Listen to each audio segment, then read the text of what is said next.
그리고 학생들에게 다시 한번 당부드리는데, SNS를 통한 학교폭력, 사이버폭력이나 언어폭력, 협박 이런 것들이 요즘에 좀 많이 진행이 되고 있는데 제발 좀 하지 마시고요. 학교폭력 없는 학교를 만들어 주시기 위해서 노력 부탁드리겠습니다.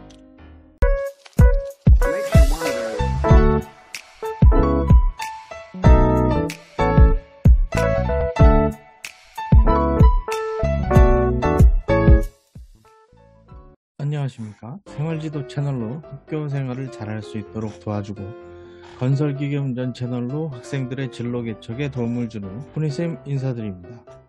아직도 구독과 좋아요, 알림 설정을 누르지 않으신 분들은 지금 눌러주시기 바랍니다. 오늘 영상에서는 학교폭력 사례 상담 내용을 알려드리려고 합니다. 다른 지역 선생님이 보내신 내용입니다. 정확히 그 시도교육청별 지침을 확인을 해보시고 진행을 하시는 걸 추천드립니다. 그럼 시작하겠습니다. 오늘 퇴근 전 다른 지역의 남자 중학생 피해자 측 학부모로부터 저희 학교에 학폭 신고 전화가 왔습니다. 저희 학교 학생이 가해자이고 여학생이고요. 그 가해 학생 담임선생님 측에 연락을 드려서 어떠한 사안인지 간략하게 듣고 신고 접수 사실을 알리고 학교 출석을 요청을 했습니다. 두 학생이 관련이 되어 있는 것 같아요.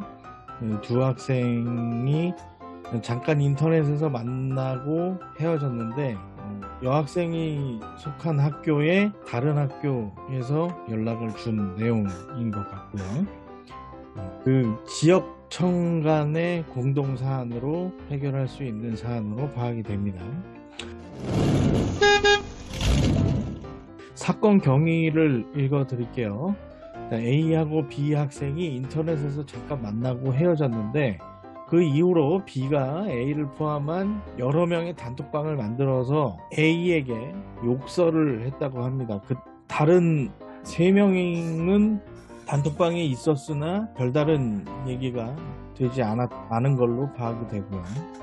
그 A 학생, 남학생이 그만하라고 했는데 욕설도 있었고 성적인 내용도 포함이 되어 있었다고 합니다. 그래서 이 내용을 학교에 학폭으로 신고를 했는데 왜 학교에다 신고를 해서 일이 크게 만드냐라고 또 다시 이야기를 했다고 합니다. 신고 접수가 돼서 진행되고 있는 내용이고, 몇 가지 정리해서 알려드리도록 하겠습니다.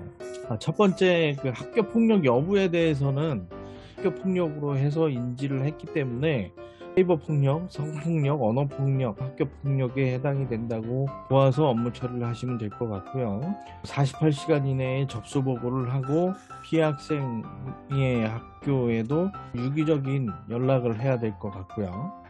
또 성적인 내용이 있었다고 한다면 학교 전담경찰관의 SPO하고 전화를 해서 진행하게 되면 그 SPO 분들은 단순하게 상담이라고 느끼실 경우가 있어요. 그래서 SPO 분들하고 상담을 하시되 112나 117로 전화를 해서 신고 접수하는 걸 추천을 드립니다. 117을 말씀드린 이유가 매뉴얼상에는 112로 되어 있는데 112는 경찰의 모든 그 상황 신고가 접수되고 있는데, 거기에 학교 폭력 사안을 접수를 하게 되면 일부 지역 같은 경우는 경찰차에도 무전으로 연락이 돼서 그 비밀이 보장이 돼야 되는데 퍼지게 되는 그런 결과도 초래가 되더라고요. 그래서 117로 신고를 하게 되면 전담경찰관한테는 당연히 연락이 되고 관련 절차에 대해서 진행을 할 수 있으니까 그 부분들은 112나 117로 접수를 해서 진행하시는 걸 추천을 드립니다.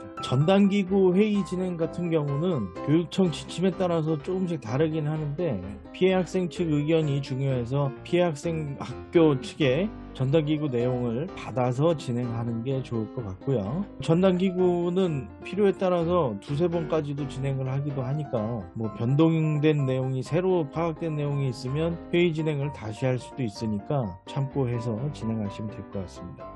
그다음 즉시분리 제도가 6월 23일부터 진행이 되고 있는데, 이 건 같은 경우는 즉시분리나 긴급조치 같은 경우에 피해 학생 측에서 별도로 요청을 하지 않으면 특별히 신경을 쓰진 않으셔도 될 것 같아요. 왜 그러냐면 그 학교 폭력으로 인한 즉시분리나 긴급조치는 같은 공간에서 마주쳤을 때의 확산을 방지하기 위해서 하는 목적이 더 우선시되기 때문에, 학교가 다른 경우에는 심리치료라든가 그 구체적 요건들이 긴급조치로 좀 될 수 있다고 본인이 요청하지 않는 이상 즉시분리는 진행을 하지 않으셔도 되는데, 일단은 즉시분리 확인서는 받으셔야 될 것 같아요. 네.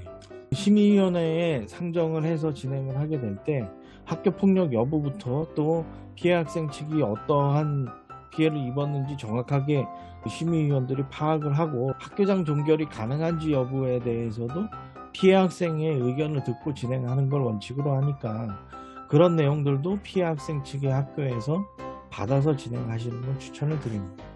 48시간 이내에 교육청에 보고한다든가 보호자 확인서, 학생 확인서 작성하는 내용들은 업무 담당하시는 분들이나 몇 번 겪어보신 분들은 특별히 말씀을 안 드려도 될 것 같아서 마치도록 하겠습니다. 오늘의 요약: 성폭력 같은 경우에는 112나 117로 신고를 꼭 하셔야 되고요. 학폭인지 아닌지의 여부는 접수 단계에서도 파악을 하셔야 되겠지만, 정확하게는 심의위원회에서 결정이 됩니다. 그리고 학생들에게 다시 한번 당부드리는데, SNS를 통한 학교폭력, 사이버폭력이나 언어폭력, 협박 이런 것들이 요즘에 좀 많이 진행이 되고 있는데, 제발 좀 하지 마시고요. 학교폭력 없는 학교를 만들어 주시기 위해서 노력 부탁드리겠습니다. 오늘은 학교폭력 접수에 관한 상담 내용을 알아보았습니다. 영상 시청해 주셔서 감사합니다. 다음 영상에서 또 뵐게요. 좋은 하루 보내세요. 안녕.